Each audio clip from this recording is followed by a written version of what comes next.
Many advocates of free markets, reason, and liberty are content to just sit back and let things take their course, thinking that the right ideas will win out by virtue of being true, and therefore in accord with the objective reality. Sooner or later, these people think, the contradictions entailed in false ideas, contradictions obvious to the free market advocates, will become obvious to everybody. Moreover, false ideas will result in bad consequences that people will rebel against and begin to apply true ideas. While this view is tempting, and I wish it reflected reality, I am afraid that it misrepresents the course that policies and intellectual trends take, as well as the motivations of most human beings. Why does the truth not always, indeed virtually never up until the very recent past, win out in human societies among the majority of people?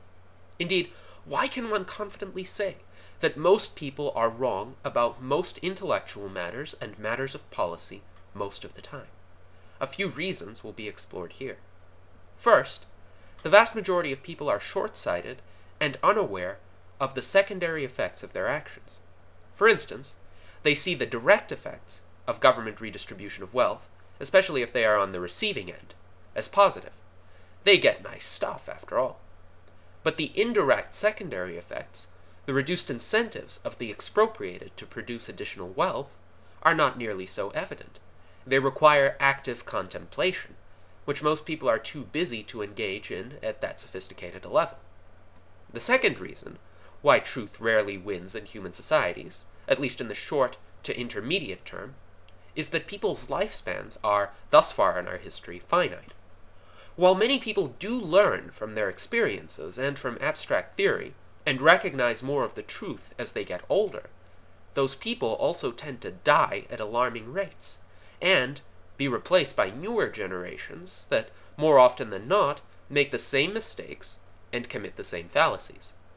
The prevalence of age-old superstitions, including beliefs in ghosts, faith healing, and socialism, can be explained by the fact that the same tempting fallacies tend to afflict most unprepared minds, and it takes a great deal of time and intellectual training for most people to extricate themselves from them, unless they happen to have particularly enlightened and devoted parents.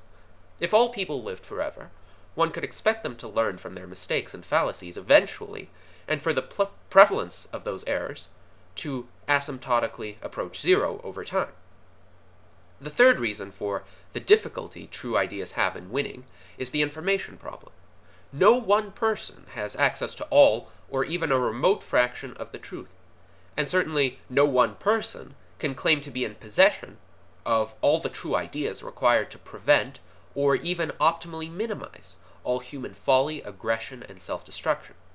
Moreover, just because a true idea exists somewhere, and someone knows it, does not mean that many people will be actively seeking it out. Improving information dispersal through such technologies as the internet certainly helps inform many more people than would have been informed otherwise, but this still requires a fundamental willingness to seek out truth on the part of people.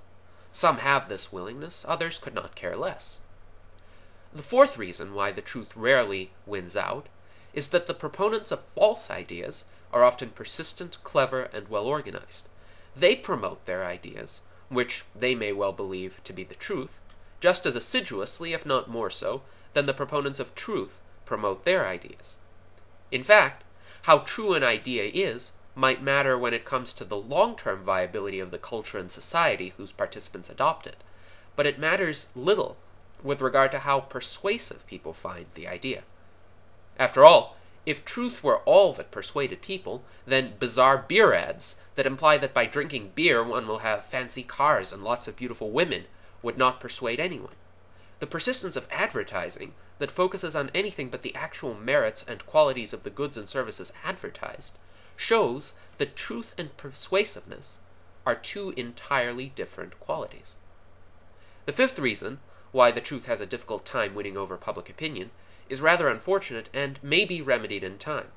But many people are, to be polite, intellectually not prepared to understand it. Free market economics and politics are not easy subjects for everybody to grasp.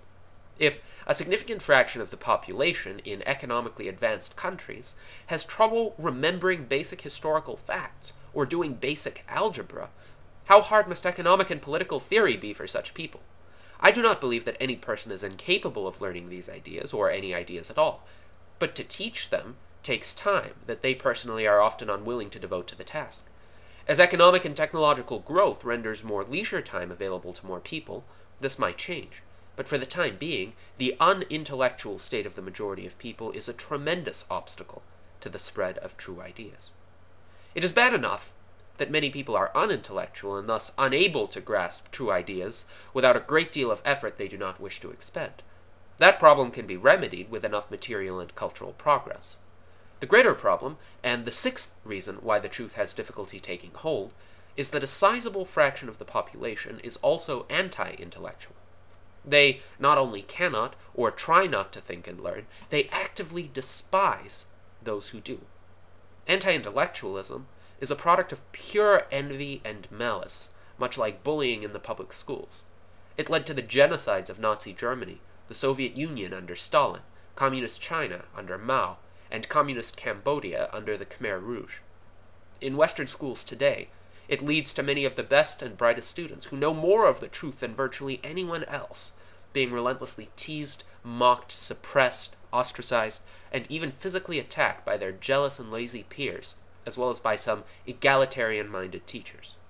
But enough about why most people are unreceptive to true ideas. Even those who are receptive have substantial problems that need to be overcome, and most often are not overcome in order for the truth to win. The seventh reason why the truth rarely wins is that most of the people who do understand it are content to merely contemplate it instead of actively promoting it. They might think that they are powerless to affect the actual course of affairs, and their sole recourse is simply the satisfaction of knowing that they are right, while the world keeps senselessly punishing itself, or the satisfaction that at least they are not an active or enthusiastic part of the system that leads to bad outcomes. This, I regret to say, is not enough. Knowing that one is right, without doing anything about it, leads to the field of ideas and actions being wholly open to and dominated by the people who are wrong and whose ideas have dangerous consequences. Everyone who knows even a shred of the truth wants to be a theorist and expound grand systems about what is or is not right. I know that I certainly do. I also know that theoretical work and continual refinement of theories are essential to any thriving movement for cultural and intellectual change. But while theory is necessary, it is not sufficient. Someone needs to do the often monotonous, often frustrating, often exhausting grunt work of implementing the theories in whatever manner his or her abilities and societal position allow. The free market movement needs government officials who are willing to engage in pro-liberty reforms, but it also needs ordinary citizens who are willing to write, speak, and attempt to reach out to other people in innovative ways that might be effective at persuading someone. To promote the truth effectively, a tremendously high premium needs to be put on people who actually apply the true ideas, as opposed to simply contemplating them.